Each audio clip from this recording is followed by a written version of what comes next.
మాడమీదిపల్లి ఆంజనేయ స్వామి temple దగ్గర ఏంటంటే ఇక్కడ మర్రి చెట్టు ఉంటది. ఇక్కడ 2 చెట్లు ఉంటాయి. ఇది చాలా కాలం నుంచి ఇక్కడ ఉన్నటువంటి ఈ చెట్టు. దీనికి చాలా ప్రత్యేకత కూడా ఉన్నది.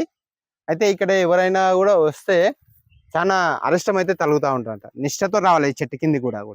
ఎందుకంటే ఎక్కడ పోయినా కూడా చెట్లు వృక్ష సంపద అయితే ఉంటది. కానీ ఇలాంటి ప్రత్యేకత అయితే మనం ఎక్కడ వినలేదు, చూడలేదు. ప్రత్యక్షంగా అయితే ఇక్కడ మనం చూస్తా ఉన్నాం. ఏంది ఈ ప్రత్యేకత? ఈ చెట్టు కిందికి వస్తే ఏం జరుగుతుంది, అసలు ఈ చెట్టుకున్న ప్రత్యేకత ఏంది అనేది కూడా మనకు వెంకట అన్న ఉన్నారు. చెప్పన్న, ఏంది చెట్టుకున్న ప్రత్యేకత ఏంది? ఈ చెట్టుకున్న ప్రత్యేకత ఏంది అంటే మాంసాహారమే కానీ లాస్ట్ కోడు గుడ్డు తిన్నా కూడా కళ్ళు తాగినా కూడా ఇక్కడ చుట్టూ స్వామివారి చుట్టూ ఒకటి బార్డర్ అనేది ఉంటది.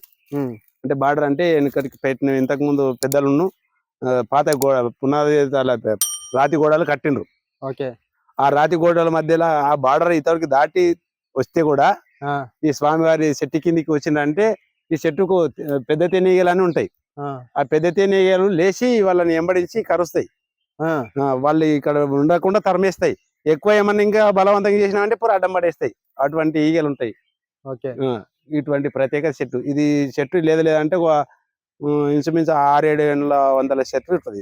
ఇది ఇప్పటిదైతే కాదు. మా తాత చెప్పాక, మా తాత కూడా మా తాత పెద్దలు చెప్పిండట. మా తాత అయితే నాకు చెప్పిండు ఒక 600 పైన ఉంటదంటే చెప్పిండు నాకు. అయితే ఇప్పుడు ఇక్కడ అంటే ఎవరు కూడా నిష్ఠతోనే రావాలి. ఇక్కడ నిష్ఠతోనే రావాలి. నిష్ఠతోనే అంటే అక్కడ బార్డర్ ఉంటది. ఆ బార్డర్ అవతలికే వాళ్ళు ముట్టరాను అవతలికే ఉండాలి. అవతలికి మాంసాహారం చేసినా కూడా అంటే చెడు ఆలోచనతో ఎవరు వచ్చినా కూడా ఈ దరిదాపులోకి అయితే రాకూడదు. బార్డర్ దాగి ఎవరు రారు. ఎవరున్నా భక్తి వచ్చినా కూడా అక్కడ ఇంకోటి మోటార్లు సౌకర్యం ఉంటాయి. వచ్చినా కూడా తప్పి వచ్చినా కూడా అక్కడనే స్నానం చేసుకొని రావచ్చు. ఇది నమ్మొచ్చా మీరు చెప్పేది? నమ్మొచ్చు. ఎట్లా నమ్మొచ్చు అంటే ఒక స్వయంగా మీరు ఒక నాడు వచ్చి టెస్ట్ కూడా చేసుకోండి. మీరు కావాలని మీ దగ్గర మీ ఎంబడి ఒక మనిషిని పెట్టుకోవచ్చుకోండి. మీరేం ముట్టకుండా ఆయన ముట్టకుండా మీరు ఉండండి. ఆయన తాపుకొని రండి. కళ్ళే గాని మాంసాహారం గాని తిని పెట్టుకొని రండి. ఆయనతో పాటు మీకు కూడా పోతాయి. ఇద్దరు పోతారు. అంటే అలాంటి ఘటనలు ఏమన్నా జరిగినాయి. మొన్నటికి మొన్న 15 రోజుల కింద జరిగిన మాట. ఏం జరిగింది? ఈగలు గడిచినాయి. అభిషేకం కానీ వచ్చిండ్రు. వాళ్ళ ఇంట్లో ఒక బాలిక మంత అయినప్పుడు వాళ్ళని ముట్టుకున్నందుకు వాళ్ళు ఇటుకి రాలేకపోయినరు.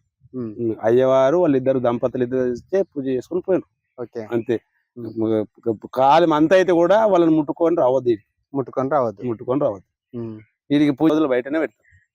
ఈడ పూజ స్వామివారి పూజ ఉన్నదంటే అంటే ఇక్కడ మాకున్నది ఏంటంటే ఈ స్వామివారి దగ్గరకు వచ్చి ఎవరైనా ఏమైనా కోరుకుంటే ఏమైనా జరిగినాయి కోరిన పల్లె వెంబడి ఇచ్చేస్తాడు స్వామి.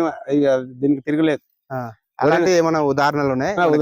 ఏమున్నాయి? స్వామివారు ఇప్పుడు ఈ స్వామి చెప్పే కదా, కరెంటు కోసం అడిగితే ఒక 6 నెలల లోపటిని స్వామివారి కోరిక తీస్తున్నారు.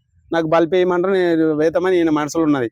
ఆ బల్బ్ వేస్తే కూడా నేను నాకు బల్బ్ వద్దు, నాతో పాటు నాకు బల్బ్ పెట్టి అది కాకుండా ఇంకా వేరే ఏమన్నా ఏ కోరిక కూడా నాకు కొడుకు లేకుండే. కొడుకు పుట్టిండు అంటే పిల్లలు లేకపోతే నాకు పిల్లలు కాక ఒక నాకు 15 సంవత్సరాల తర్వాత ఆయన స్వామి వారికి 41 రోజు కంటిన్యూ తిరుగుదాం అనుకున్నాను. 41 రోజు అంటే 36 రోజులు కంటిన్యూ తిరిగిన. 41 రోజు తిరగనే లేదు స్వామి వారు. 36వ రోజు నాడు కింద పడి ఈ కాలు బెండ్ అయింది. మా భార్య అయినా కూడా ఒకదాన్ని తోలిచ్చిన. ఒకదాని తోలిస్తే ఒక 2 రోజులు వచ్చింది. 3వ రోజు మా ఊరికి వెళ్ళి వస్తుంటే నడుమటి కాలువ ఉంటది. ఫుల్ వర్షం పడి ఆ కాలువ వాగు దాటనిచ్చలేదు. ఆమె అంబడి అక్కడనే మళ్ళీ ఇచ్చింది. కంటిన్యూ మండలం పూర మూట కూడా ఎవరిని చేయనీయలేదు స్వామి వారు. కానీ నాకు ఫలం ఇచ్చింది. 2 కొడుకు అమ్మాయి. ముందుగా అబ్బాయి పుట్టి చనిపోయిండు. 2 ఫలం స్వామివారి అనుకున్న కాడికి ఇచ్చిండు. అప్పటి నుంచి స్వామివారికి మీరు అంతకు ముందు నేను స్వామివారి భక్తిని. ఇప్పటికైనా కూడా అంతకు ముందు అయినా కూడా స్వామివారి భక్తిని, ఇప్పుడు కూడా స్వామివారి భక్తిని. అంతే. నేను పుట్టింది ఇక్కడనే, పెరిగింది కూడా ఇక్కడనే.